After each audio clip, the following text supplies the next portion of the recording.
invito a tomar sus lugares, por favor. Está bueno.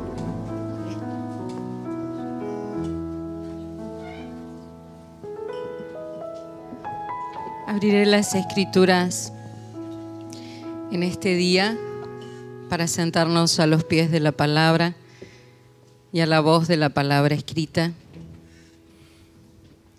Y la abriré en el libro de San Marcos, en el capítulo 7, en el versículo 31. Dice así su palabra.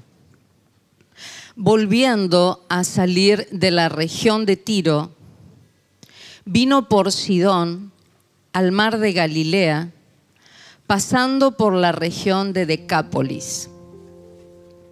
Y le trajeron un sordo y tartamudo y le rogaron que le pusiera la mano encima.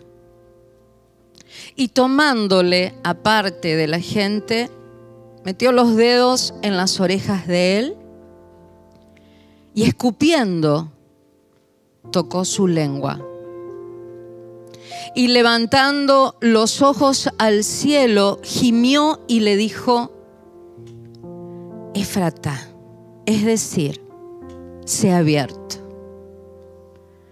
Al momento fueron abiertos sus oídos y se desató la ligadura de su lengua y hablaba bien.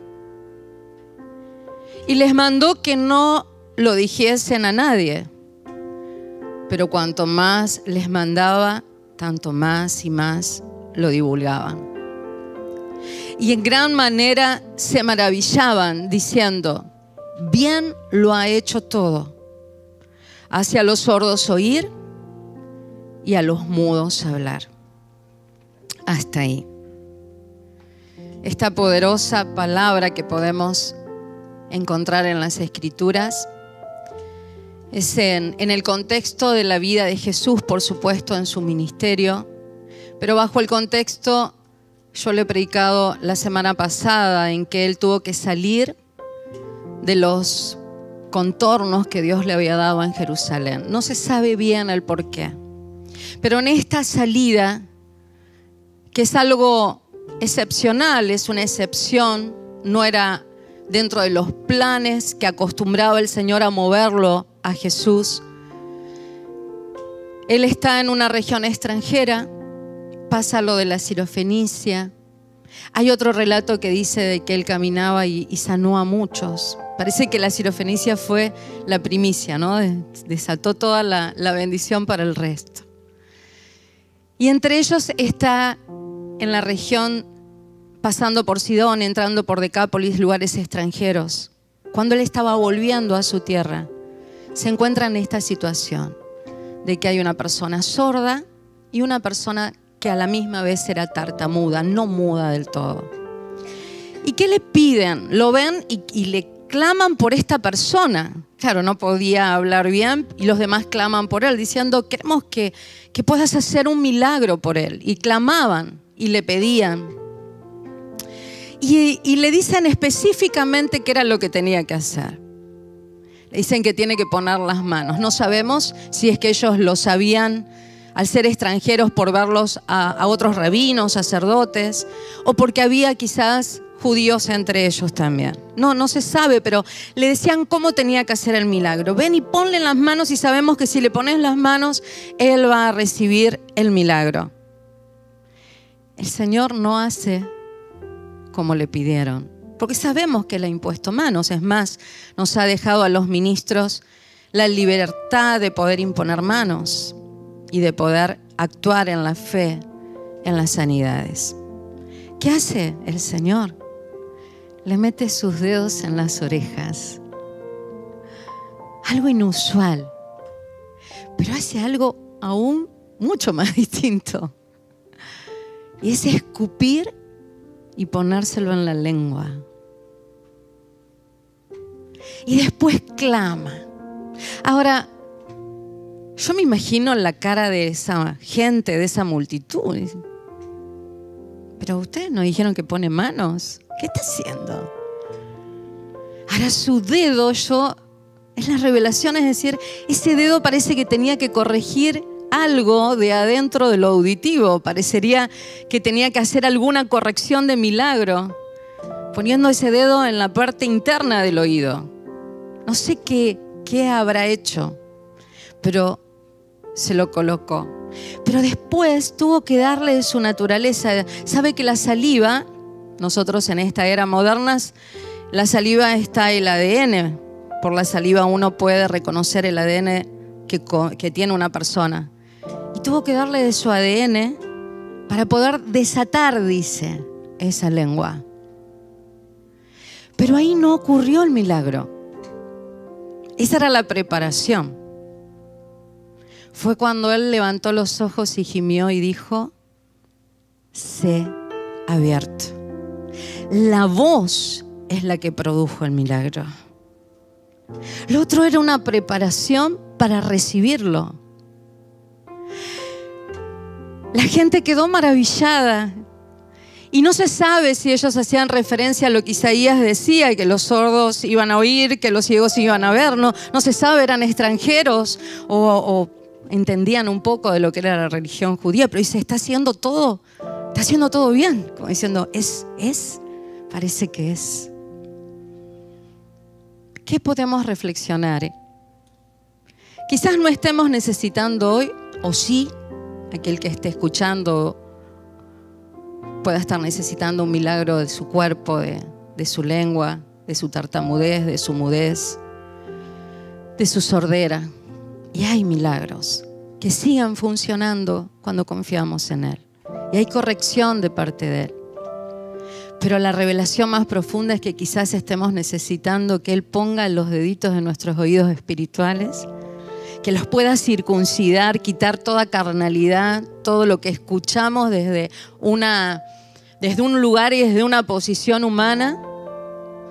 Y estamos necesitando su naturaleza divina, su ADN, que conecte con nuestro ADN, entendiendo que en la nueva naturaleza nuestra manera de hablar va a fluir en el Espíritu. Ese es el mayor milagro que podemos pedir. Ahora, sea por lo natural o sea por lo espiritual, nunca lo condiciones a cómo lo debe de hacer. Ríndete a su voluntad, porque no es seguir un sistema o un modelo, es hacer conforme a su voluntad, que Él conoce las cosas mejor y son más elevadas de la que nosotros, aún teniendo su mente, porque la estamos desarrollando, podemos llegar a entender. No lo condicionemos a Dios cuándo, cómo, de qué manera. Dejemos que Él obre, porque Él lo va a hacer con mayor excelencia. Te invito a cerrar tus ojos y puedas reflexionar si tu corazón está condicionándolo a Dios, de cuándo, cómo lo debe hacer. Y lo que vengo a decirte hoy es, déjalo actuar, que quizás Él está poniendo manos en tus oídos está tocando tu lengua con su ADN y lo que está faltando es que se suelte la voz y pueda decir, ya está, ya se puede hacer. Se abre el milagro. Meditemos.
Tome su asiento, tome su lugar.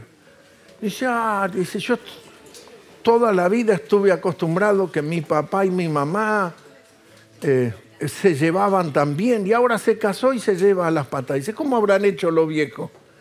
Entonces creen que se callaban la boca. No, es que hay todo un trabajo atrás de eso. Hay todo un conjunto de cosas, hay toda una tarea. Pero uno después cuando se encuentra empieza a ver y dice, ¿y esto cómo se hizo? No, esto es que hay una tarea. Amén. Un hermano visitó otra iglesia hace unos 8 años atrás más o menos, y me dice, pastor, ¿usted sabía que el pastor de esta congregación no está todos los domingos, predican ciertas reuniones y predican todas? Claro, él se sorprendió porque me ve a mí predicando cada culto. Y de pronto visitó otra congregación por causa de un trabajo y se dio cuenta que empezó a hablar con los hermanos y dice, no, el pastor no predica todos los domingos. Entonces, me valoró más. ¿Pero por qué? Necesitas ver. Y a veces le pasaba eso a Israel, ¿no? Estaban acostumbrados de que vivían en paz, vivían en armonía, tenían provisión, la mano de Dios era poderoso sobre ellos, ellos gobernaban sobre sus enemigos y ellos se dan cuenta que todo eso era la providencia y la mano de Dios sobre su vida. Toque al que está delante suyo y dígale, esto no es obra de la casualidad, dígale, amén. No es obra de la casualidad.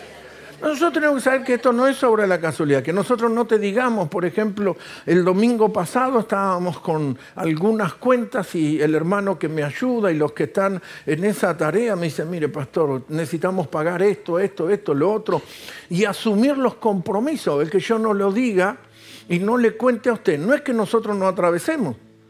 Yo calculo que una gran cantidad de los compromisos que teníamos los tuvimos que postergar por una semana. Y tuvimos que hablar con personas para decir, bueno, mira, te vamos a cumplir y vamos a estar pagando esto y el otro. Y asumiendo todas esas cosas, porque los ingresos no nos eran satisfactorios para toda la responsabilidad que teníamos. Pero a veces nosotros asistimos y creemos que esto es sobre la casualidad. Y esto no es porque voy a pedir la ofrenda, yo estoy a punto de predicar la palabra. Porque alguno dice, pastor, ¿te cuenta esto? No, yo voy a predicar y voy a establecer los principios. Pero nosotros tenemos que empezar a darnos cuenta que las cosas no suceden por casualidad. Amén. Que no es sobre la casualidad. Y lo que pasa es que cuando alguien opera así es porque hay una ignorancia. Es cuando yo era niño, yo no sabía lo que me costaba el calzado, el pantalón, la zapatilla. Nosotros con mi hermano jugábamos al fútbol con las zapatillas y nos podían durar apenas un par de meses porque se rompían al pegarle a la pelota, se descosían de un costado. Entonces nunca lo valoré, pero cuando la tuve que pagar y tuve que asumir mis zapatillas, bueno, ya no jugaba tanto, pero me di cuenta de lo que valía, lo que había que cuidarla y todas esas cosas. Nunca uno preguntó, nunca uno averiguó, porque lo asumían como que era así, como que no se ocupa, ¿no? Pero es un estándar que hay veces uno no está madurando. Y nosotros tenemos que empezar a darnos cuenta que en el entorno nuestro hay un conjunto de cosas. Es como cuando usted va al médico y usted ve que todo su cuerpo está funcionando bien, pero un día le pasó algo. Y te dicen, no, mira, acá falló tal cosa, falló tal otra. Y usted dice, no, yo nunca me di cuenta. Porque o no le prestó atención o no la valoró. Mi hermano hace aproximadamente unos 20 días atrás, cerca de un mes, le colocaron un marcapaso. Yo digo, ¿un marcapaso, mi hermano? ¿Qué te pasó? Y me dice, yo nunca me di cuenta, nunca me dolió, nunca sentí nada, nunca tuve ni un desmayo, ni un problema, ni nada de esto, pero los médicos se dieron cuenta de que algo ahí estaba fallando. Entonces uno lo toma como el corazón late siempre, entonces dice, esto es normal. Hasta que de pronto, ¡pic! Dígale que está a su lado, no es normal que esos maridos te hagan mate todas las mañanas, te lleven a comer. No es normal que Josecito te haga el asado, ¿no es cierto, José? No es normal, hay otros que no te lo hacen. Valoren a los hombres de esta... Aleluya. Bueno, vamos a introducirnos la palabra. Lo que quiero explicar porque me están escuchando, ¿no es cierto? Estamos saliendo en video, televisión y todo esto queda registrado para que Mabel valore a José y todo eso. Te queda todo filmado así. Cocina muy rico. Ah, y ve que lo valora, ahí está. ¿Yo cocino rico, mi amor? No filmes eso, hijo. ¿Cómo? ¿No hago pizza yo? Ah, sí. Señor amado, estoy hablando 2 horas que hay que valorar lo que hay alrededor. Vayamos al libro de los Hechos, capítulo 9, y quiero hablar esto para que usted entienda el título con el mensaje y el propósito, cómo vamos trabajando la palabra que estamos trayendo. En el libro de los Hechos, en el capítulo 9, el título de la palabra es Padres e hijos facilitan el propósito de Dios. La relación, o podemos llamarlo como muy lindamente le dicen algunos apóstoles, el odre padre-hijo. ¿Por qué sería el odre? El modelo, el contenido de la relación padres e hijo es algo muy, muy poderoso y facilita. Esto de padres e hijos es un mensaje muy atacado y muy confrontativo. Y aunque cuando uno lo recibe, no se da, no, como dijimos antes, ¿no? Para el que lo asimila parece algo normal, pero para aquel que no lo asimila empieza a pensar, no, ¿por qué el pastor va a ser mi padre espiritual? ¿O por qué eso de padre espiritual? Y yo tengo a Dios sobre padre. Bueno, eso no es mi mensaje, pero sí le marco unas pautas que hay gente que lo confronta mucho y hay corrientes que hoy en día están estableciendo y predicando en contra de esto. Nosotros, y yo principalmente, establezco este principio de una relación de comunión y paternidad entre padres e hijos. Y para mí es fundamental, es fundamental. No hay nada más hermoso. Por ejemplo, en la semana pasada se fue un grupo de chicas de acá a la iglesia, y algunas de ellas sentadas aquí en la reunión y están por ahí, que visitaron el norte de nuestra nación, Jujuy, Salta, toda esa zona. Qué hermoso es, primero, no es que tienen una obligación o si yo les permito o no les permito. Pues nunca le dije ni sí, ni no, pueden, no pueden, no. Vienen y me dicen, pastor, vamos a viajar, nos vamos a ir unos días. Y ¿sabes qué lindo? Le celebramos y disfrutamos. ¿Qué hace un padre? Luego pregunta y dice, ¿cómo te fue? ¿Me entiende? Mi hijo o 2 de mis hijos están casados, nos visitan, vienen a nuestra casa, estamos en nuestro hogar. Se van a la noche hacia sus hogares. ¿Saben lo que hacen? Nos mandan un mensaje, porque nosotros se lo pedimos. Por supuesto que creo, confío, oro al Señor. Pero ¿sabes lo lindo de decir, todos llegamos bien, ya estamos en casa? Qué lindo. ¿Sabes cuánto estamos a distancia? Media hora, 20 minutos, 30, no sé cuánto. Pero es como cuando usted tiene una relación de padre e hijo, el otro está interesado en uno y otro. Es un ida y vuelta de saber. Las chicas nos enviaron las fotos y uy, qué lindo, qué bueno, las vi acá, los disfruté con ustedes cuando subieron al avión, cuando bajaron. Qué hermoso. Eso es una relación de paternidad, donde uno puede consultar y decir, mirá, hice esto, hice lo otro. Mis hijos casado ya, aún el soltero no consulta muchas cosas, ya son bastante maduros. Pero a veces le pregunto, hijo, ¿cómo te fue acá? ¿Qué hiciste con esto? Pero cuando hay un individualismo, la persona dice, yo de mi vida hago lo que quiero. Sí, pero cuando volvés, no tenés quien te celebre, quien participe, quien disfrute, quien se goce con los que se gozan. Así que nosotros tenemos que empezar a comprender más claramente la vida y la comunión de padres e hijos. ¿Qué hago yo? Fui a Pergamino y le conté a la iglesia. Estuvimos con los pastores de Pergamino, los hermanos de Pergamino le mandan saludos. Es una relación poderosa, hermosa. El odre padres e hijos es poderoso. Pero vamos a ingresar a este mensaje desde este punto. En el versículo 31 del capítulo 9... dice así, entonces las iglesias tenían paz por toda Judea, que había paz. ¿Qué dijimos antes? No son obra de la casualidad, no es circunstancial.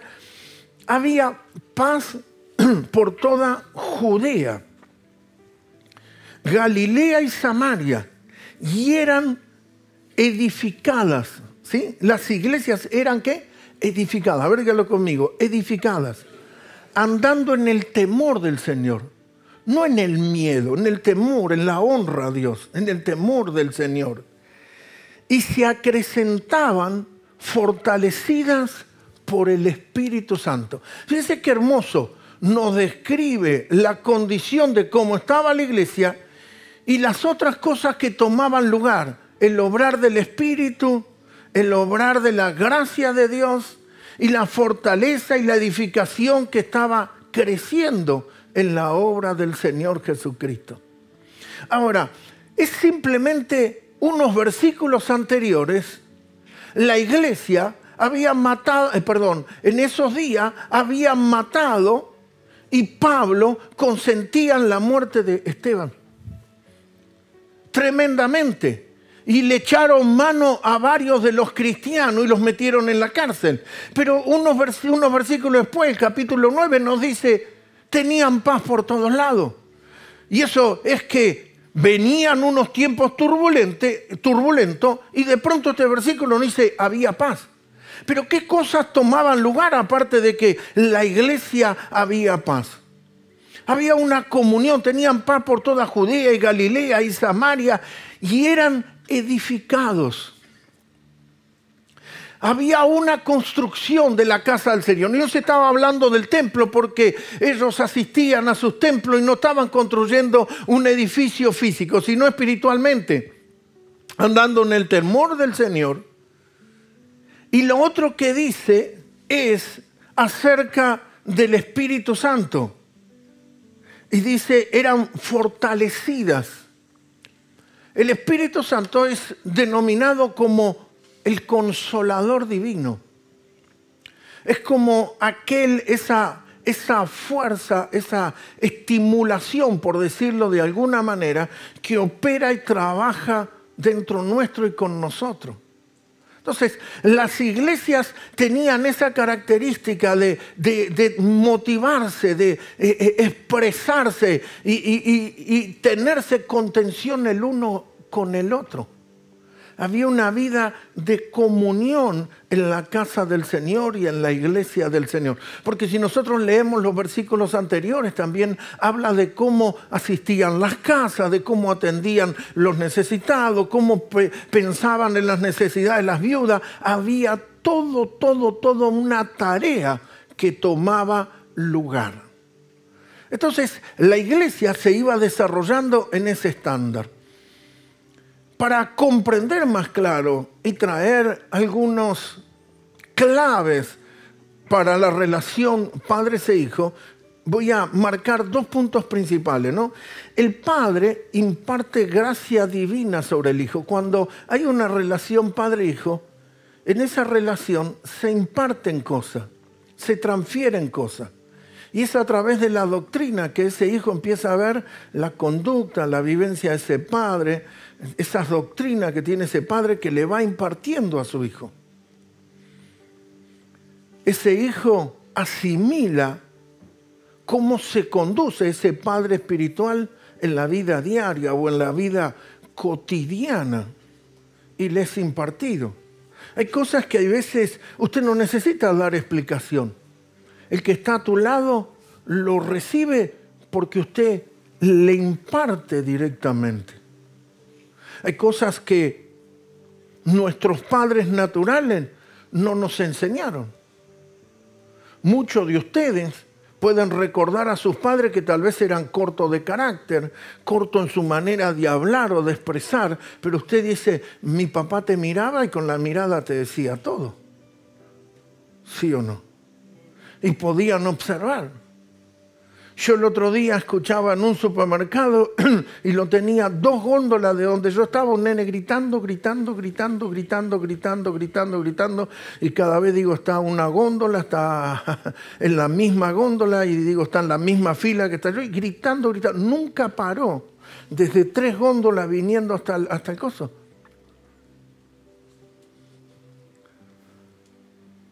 ¿Usted se imagina si usted hubiera gritado durante unos minutos delante de su papá? ¿Cómo te decían? Cállate la boca, en casa hablamos. Y ese en casa hablamos era si se arma la rosca, voy a cobrar. Hay cosas que se imparten, se establecen. ¿Cómo se establecen? A través de la relación. ¿Por qué hay nene que usted le dice, no se toca eso? Y el nene lo toca de vuelta. Y la mamá tiene que decir 3 no, ¿no? Y le va hablando. Ya te dije, escúchame. ¿Por qué no obedece al primer no? ¿Por qué no responden? Porque hay una relación que la criatura concibió, que puede seguir tocando y que no pasa nada, o puede seguir molestando, puede seguir haciendo, puede seguir... ¿Cómo se transfirió eso? En la relación madre-hijo, padre-hijo. El ejemplo de su vida. Los discípulos caminaron con el Señor. Mi esposa mostró un relato donde Jesús salió de los contornos de lo que era el territorio de Israel y visitó otras ciudades. Y los discípulos veían el obrar y el operar de Cristo. Lo veían a cada día. Por eso hay veces hay que tener cuidado con la familiaridad, porque te hace ver que las cosas parece que son así. Pero son así porque hay todo un trabajo atrás, hay toda una operación atrás. La relación padre-hijo facilita el camino o el proceso hacia la madurez. Segunda cosa, la relación padres e hijo puede usarse como un medio más efectivo por el cual Dios puede transmitir y ejecutar sus propósitos. La relación entre un padre y un hijo, a través de la paternidad, uno puede transmitirle a ese hijo los diseños y los propósitos de Dios para su vida. ¿Sabe lo que también te puede decir? Dios le habla a todo el mundo. Yo no estoy negando eso. Yo estoy diciendo la eficacia que tiene una vida de comunión y relación, porque ¿por qué mi hijo va a empezar de cero las cosas que yo ya aprendí? ¿Por qué voy a hacer que mi hijo no sepa cosas que yo ya había aprendido? Yo lo que voy a hacer es decirle, hijo, yo te voy a tratar de enseñar en estas cosas. Esto se hace así, así. Yo lo hice y me equivoqué. Yo me equivoqué en esto, no conocía esto, no sabíamos tal cosa. Pero lo que voy conociendo se lo voy transfiriendo. ¿Sí o no?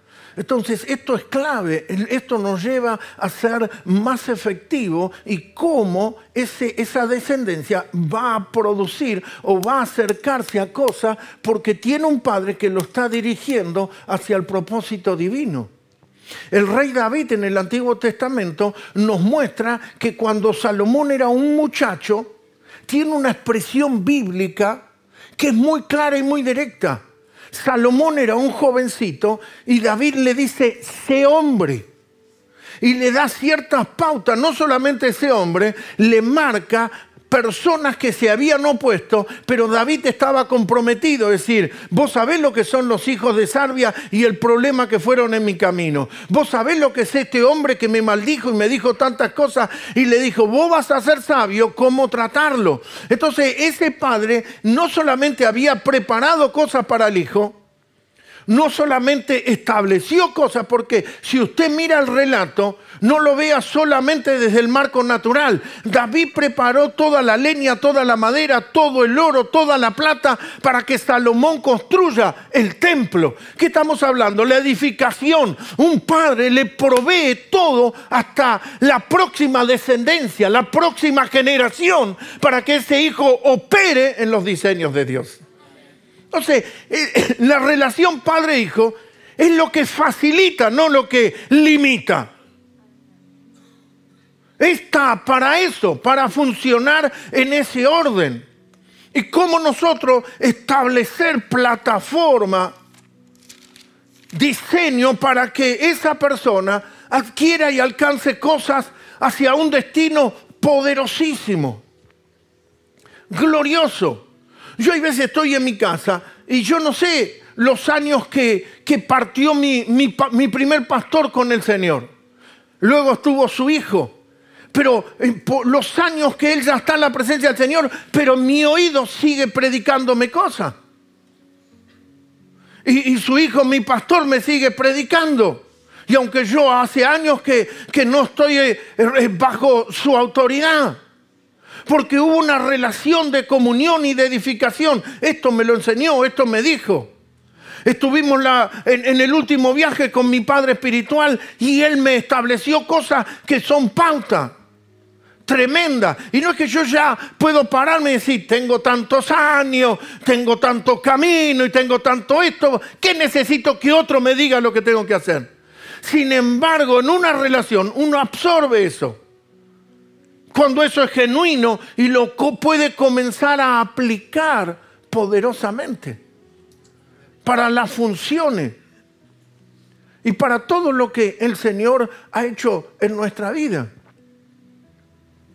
¿Y cómo eso trabaja en nosotros? Entonces la relación no es un impedimento, es un facilitador para los propósitos divinos. En el capítulo 14 del libro de Romanos, en el versículo 17, había una situación o una vivencia contemporánea, porque ya los hijos de Dios, el pueblo de la cultura apostólica, había invadido regiones donde ellos estaban acostumbrados a las tradiciones judaicas y todo eso, pero ahora estaban en naciones paganas, en naciones donde se hacen sacrificios, en naciones que tienen ídolos, en naciones que no solamente que tienen ídolos, sino que cuando sacrifican el animal que ellos mismos van a comer, hacían todo un ritual. Así que había todo un conflicto con la comida, la carne, si esto sí, lo otro no. Pero más allá de ese conflicto, yo lo que quiero tomar es el GPS que trae Pablo cuando habla acá en medio de todos estos hijos. Dice, porque el reino de Dios no es comida ni bebida. Como diciendo, bueno, eso es una discusión de si podemos comer o no podemos comer. Pero vayamos al GPS del reino. Porque el reino de Dios no es comida ni bebida. Entonces ya me está estableciendo que no me enriede en eso. Y me declara, sino justicia, paz y gozo en el Espíritu Santo. El versículo 18 dice, porque el que en esto sirve a Dios, el que en esto sirve, ¿en qué? En justicia, en paz, en gozo en el Espíritu Santo. El que en esto sirve a Dios, agrada a Dios y es que aprobado por los hombres. Entonces, nosotros podemos ver que esta clave de una discusión religiosa de que si se podía comer esa carne sacrificada y si te veía un incrédulo, entonces Pablo dice, bueno, tratemos de conducirnos con una cierta normativa. Pero aparte de eso, les digo, el reino de Dios no es comida ni bebida. Entonces te dice lo que no es y te dice lo que es el reino. O sea, ese GPS que te hace, esto no es, y esto es ese Padre que te está indicando unas pautas bien claras. Entonces, el camino para la edificación de una casa espiritual personal, mi vida, la casa esta espiritual, la casa de fe, el hogar, es fundamental una guianza del Espíritu y es fundamental tener la guía de un Padre hacia los objetivos claros. Entonces, nosotros tenemos que saber que toda persona, todo cristiano, vivimos para hacer la voluntad de Dios. Eso lo tenemos claro. Pero ¿qué sucede?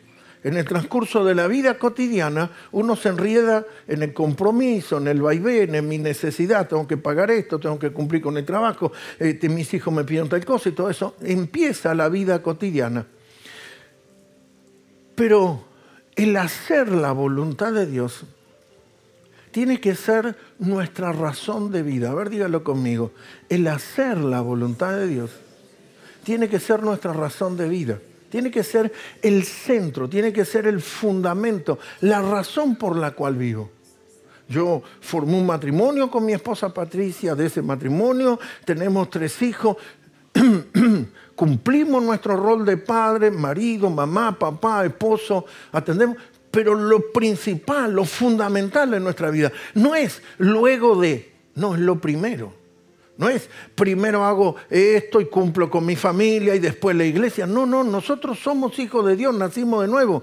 Entonces, esto se tiene que convertir en nuestro fundamento y que nada se debe volver más importante, más fundamental que hacer la voluntad de Dios, que buscar la voluntad de Dios. Y el punto es este: todo lo demás, todo se debe volver secundario. Porque nosotros no vivimos para nosotros mismos. No vivimos aquí para subsistir en la Argentina. Nosotros vivimos para cumplir los propósitos divinos. A ver, dígalo conmigo. Vivo para cumplir los propósitos divinos. Nosotros a veces nos hemos enfocado tal vez en alguien que tenía un don y decíamos, esta persona cómo vive para su ministerio. Por ejemplo, lo más común en la cultura evangélica era alguien que tenía un don de sanidad, ¿no? Entonces esa persona fluía mucho en milagros, por quien oraba Dios hacía cosas extraordinarias. Entonces nosotros vemos que esa persona tiene un propósito, pero nosotros somos integrantes de una iglesia o participantes de una congregación, como que somos uno más, como que subsistimos. No, usted y cada uno de nosotros vivimos para cumplir propósitos divinos. A ver, dígalo conmigo. Vivo para cumplir propósitos divinos. ¿Para qué vive usted? Lo que pasa es que el otro es notorio porque es visible de una plataforma o porque de pronto visitó a alguien y ocurrió un milagro. Y entonces eso te llama la atención y dice, este hombre, qué don, Dios lo trajo para esta cosa tremenda, cómo Dios lo usa. No, usted puede tener otros dones u otras gracias que no las ha explotado. Y no solamente nos debemos enfocar en ese. Nosotros tenemos que saber, hay algo que Dios ha depositado en mí, hay una gracia en mí, hay algo que yo porto, que es esta naturaleza, pero dentro de esa naturaleza va a haber algo distintivo que donde yo estoy, algo se va a manifestar, porque yo estoy para vivir los propósitos de Dios. Y si usted está en una fábrica, si usted está en un comercio, si usted está en los estudios o en donde sea, en ese entorno hay cosas que tienen que empezar a salir de usted. Tienen que empezar a manifestarse en su vida. Tienen que empezar a hacerse notorios en nosotros. Y los demás lo tienen que empezar a ver. Hay gracia. Dígale al que está a su lado. Vos tenés que ser alguien que sea un pacificador también. Vio esa persona que de pronto está en una fábrica y están juntando eso y dice, che, viste que el jefe parece que no va a sacar las horas extra. Y parece, no, yo me había... ¿Cómo? Usted debe ser un pacificador. Tus compañeros tienen que ver que usted es la persona de paz, usted es el correcto, usted es el que carga integridad, usted es el que no anda en esas tonterías. Usted muestra otra cosa. En todo lugar se nos tiene que ver lo que somos como hijos de Dios. Yo fui por un problema que tengo aquí en el hombro que me causa un dolor.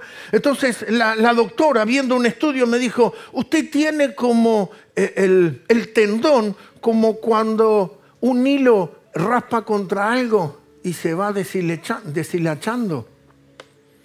Y usted dice, ¿qué tiene que ver esto con lo que viene hablando? Porque me hizo acordar, dígale que está a su lado, se te ve la hilacha, dígale. Qué maldad que tiene este pastor. Eso me hizo acordar cuando uno dice, se te ve la hilacha. La hilacha que se le ve a usted, es esa hilacha que está en el saco, en el traje así. Lo que se ve a usted es la del cielo. Es la que viene de lo alto. Es la que procede de Dios. Es la que viene del Señor Jesús. No algo con otros trasfondos. Genuino. Donde los que están alrededor dice, yo lo vi y no habla verdad, se conduce en verdad, es respetuoso, es esto. Eso se va a notar. El lunes ingresé, teníamos esa reunión de pastores, ingresé a la iglesia y una hermana me dice, ¿usted me puede decir su nombre como para que decían nos visita tal pastor, tal pastor? Digo, bueno, está bien, mi nombre es Miguel, Oltofa, así. Y mientras la mujer anota me dice, yo lo escuchaba a usted en la radio. Y me gustó, ¿no? Me enorgulleció, así me sentí. El pastor radial. Y digo, bueno, eso que escuchó, ahora lo ve. ¿Y qué ve?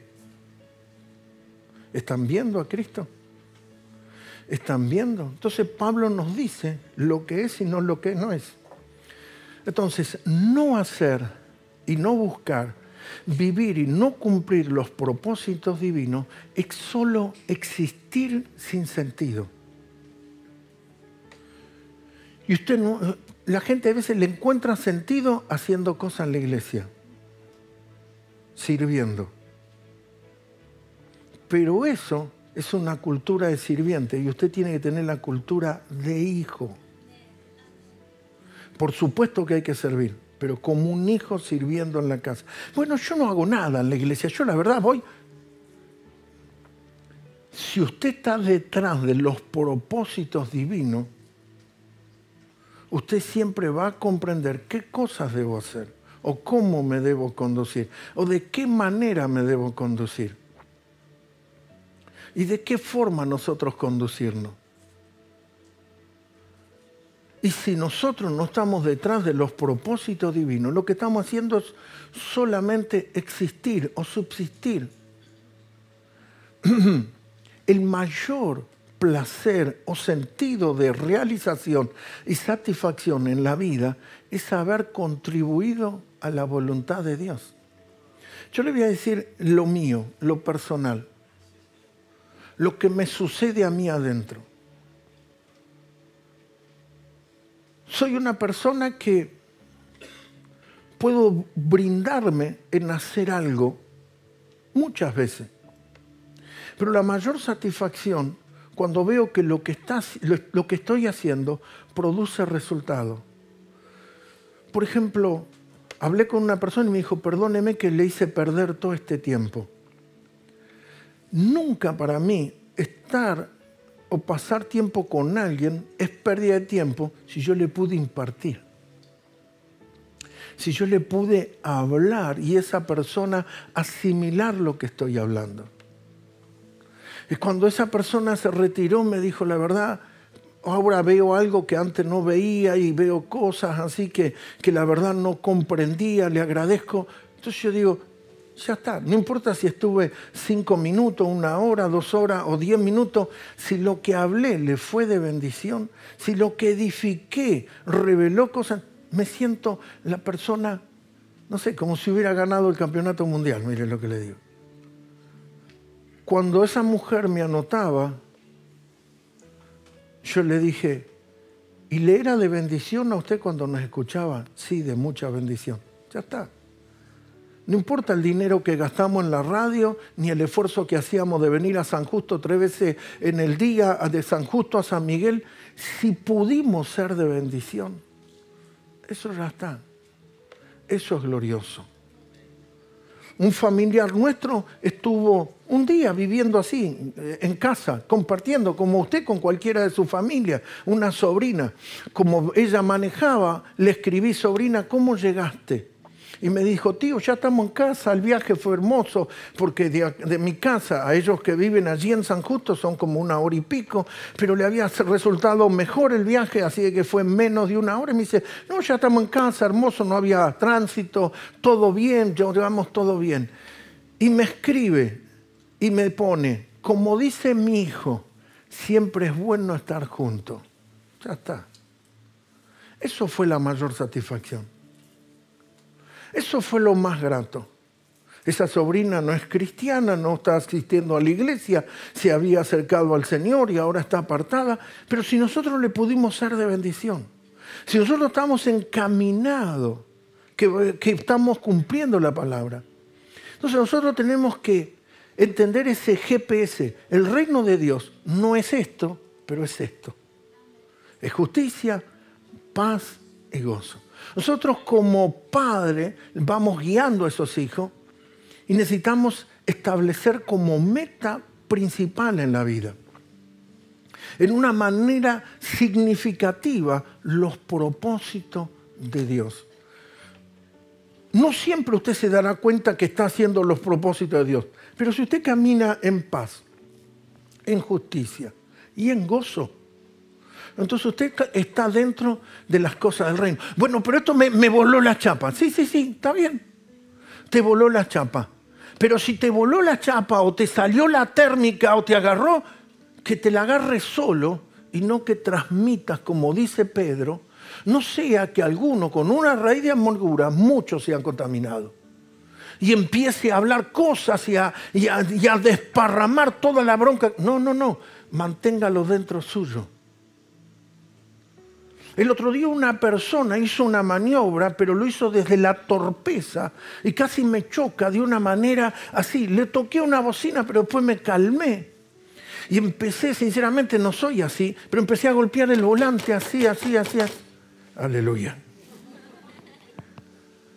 Dice: pastor, ¿le agarra a usted? No. El enojo estaba ahí, pero no lo transmití. No le crucé el auto y vamos, bájate. No. Nosotros tenemos que establecer.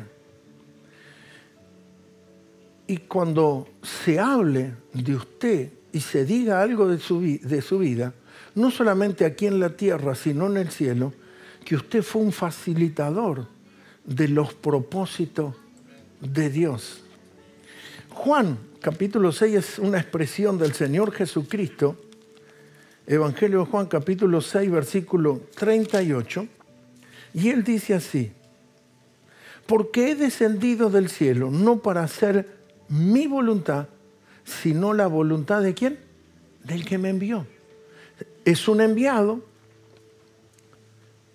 y él se da cuenta que él no está detrás de lo suyo propio. Él está detrás de quien lo envió.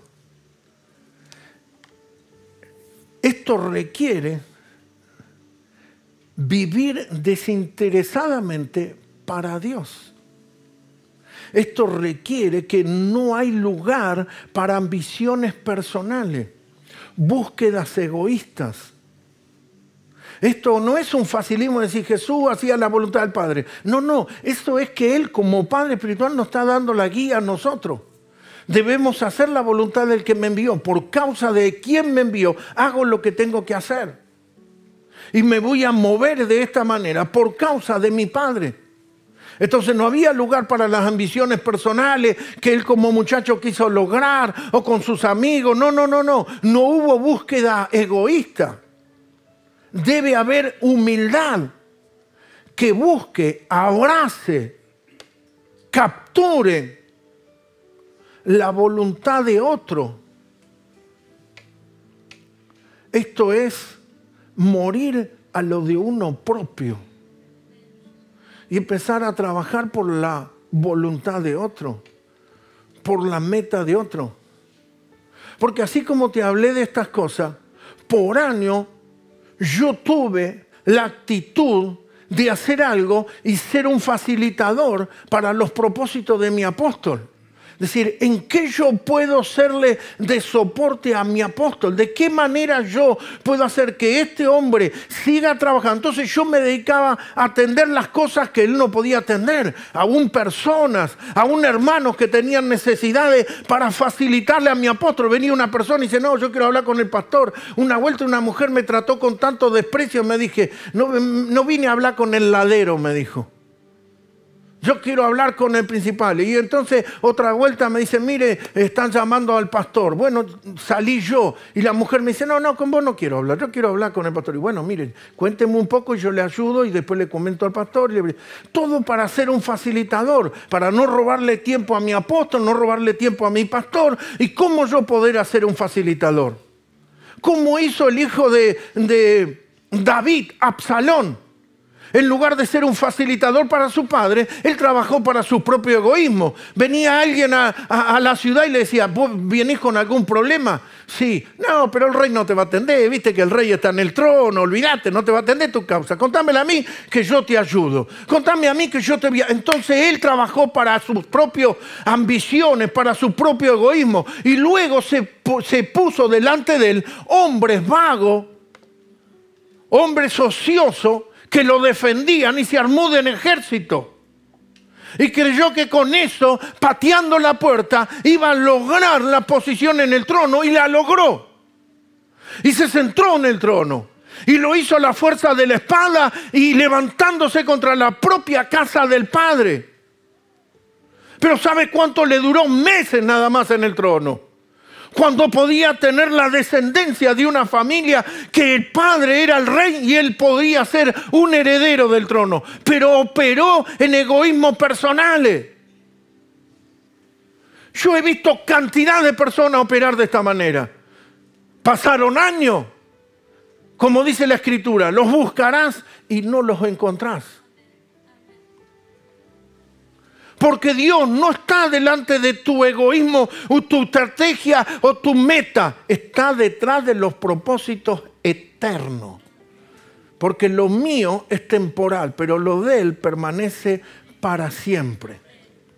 Entonces debemos abandonar todo deseo egoísta que pueda estar confrontando, bloqueando, en contradicción con la voluntad de Dios. En el libro de Primera de Pedro, con esto termino, y el otro versículo que vamos a leer. Primera de Pedro, capítulo 4. Primera de Pedro, capítulo 4, versículo 1 en adelante. Puesto que Cristo ha padecido por nosotros en la carne, vosotros también armaos del mismo ¿qué? Pensamiento.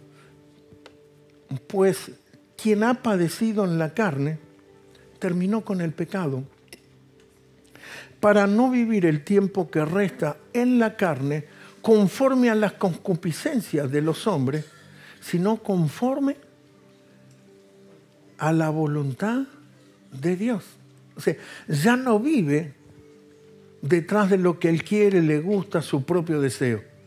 Pero esto no fue casualidad, este es un proceso. Este versículo, estos dos versículos son muy reveladores, mírenlo. Puesto que Cristo ha padecido por nosotros, ¿en dónde padeció? En la carne. Y yo padecemos en la carne. Humanamente nos sentimos mal, físicamente agotados, molestos, hicimos esto, hicimos los otros, no fuimos comprendidos. Vosotros también armaos del mismo pensamiento. La mente tiene que estar armada, tiene que tener esa forma, ese modelo. ¿Y sabe lo que dice Filipenses? Haya pues en vosotros este sentir, o esta forma, o este patrón, o esta matriz de pensamiento. ¿Cuál era ese modelo de pensamiento? Siendo Dios y estando en la condición de Dios, no dijo yo estoy bien y a mí no me falta nada. Se humilló y se colocó en la condición de ser humano, de hombre. Y estando en la condición de hombre se humilla más. Y se coloca en la condición de siervo. Y como siervo se colocó hasta la muerte, y la muerte de cruz. O sea, descendió y permitió que se produzcan las cosas más dañinas para la vida humana. ¿Y qué nos dice? Armémonos o tomemos ese mismo sentir, tengamos esa misma actitud que hubo en Cristo Jesús. Por eso dice, armaos del mismo pensamiento, pues quien ha padecido en la carne, terminó con el pecado. Quien padeció en la carne, terminó con el pecado. Quien padeció cosas fuerte, ya el diablo no te puede asustar. Te dice, mira que te voy a hacer esto. Y te dice, ya pasé tantas cosas. Mira que te puede pasar tal. Ya lo viví. Dios estuvo siempre conmigo. Vi la mano de Dios. Vi el poder de Dios. Mira que te voy a romper la cocina y la heladera. Mis primeros años de vida eran sin cocina, sin heladera, sin nada. Y ahora Dios me lo dio, y lo que me ha sido dado no me será quitado. Empiezo a confiar en el Señor. Quien padeció en la carne terminó con el pecado. Y se sujetó, y todas esas cosas fueron canceladas. Y dice, para no vivir el tiempo que resta en la carne, conforme a la concupiscencia de los hombres, sino conforme, o el modelo, la forma, no de este mundo, sino de la voluntad de Dios. Primera Juan, capítulo 2, versículo 17, dice así, el mundo pasa y sus deseos, pero el que hace, ¿el que qué? El que hace la voluntad de Dios permanece. El mundo pasa y sus deseos, pero el que hace la voluntad de Dios permanece para siempre. Sí, muchas cosas tendrán su círculo, su corriente, y van a pasar.